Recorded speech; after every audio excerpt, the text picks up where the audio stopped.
Well, obviously, just getting Duncan back for this game, can you just kind of speak to how crucial he's going to be, not just even for the rest of the regular season, but especially heading into that second? Yeah, the most important thing is he feels a lot better. This is not what he was dealing with last year. He's able to get some really good work in, and he creates a lot of offensive triggers for us, and it'll be good to have him back in the mix. Davion leads you guys in fourth quarter minutes over the last 10 games. How is that as a reflection of just the trust he's earned from the staff just in the short time he's been here?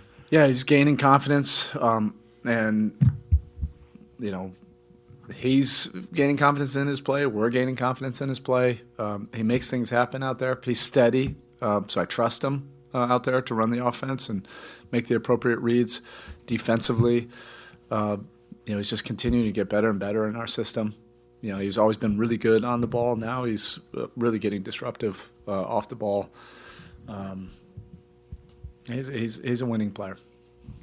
Coach, how would you describe Pelle's progression throughout the season to where now he's starting, playing extensive minutes, and contributing so well at such a key stretch of the season? Yeah, he's always had the ability to be a plug-and-play role player if he has the intangibles, the winning stuff that doesn't necessarily show up in the box score. But then learning the league, learning the nuances of really good offensive players, how they know how to draw fouls, how they know how to get away from coverages. That's been really important. And then his work ethic has allowed him to improve. He's much different now than the player offensively we got in July, and he's much different than who he was in November and December. And it's just consistent work every day.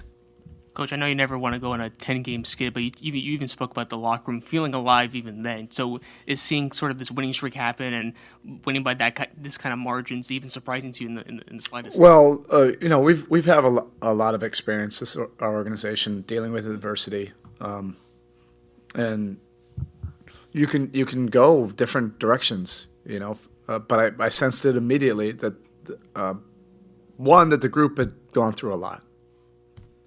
Not making that as an excuse, but there's a lot of things going on, and we're trying to put it together and do it, pivot and play a different way, mid-season, and still have the expectations that this city and this franchise, have, and that's what we love about this organization. But when we were losing, we saw that things were trending way better. We felt much better about the things that were happening. There were some really painful fourth quarters, but it was hard not to notice the really good things that was happening. And probably the most important thing that was happening is even through the losses, the adversity brought this group more connected and closer together, and that's probably unique.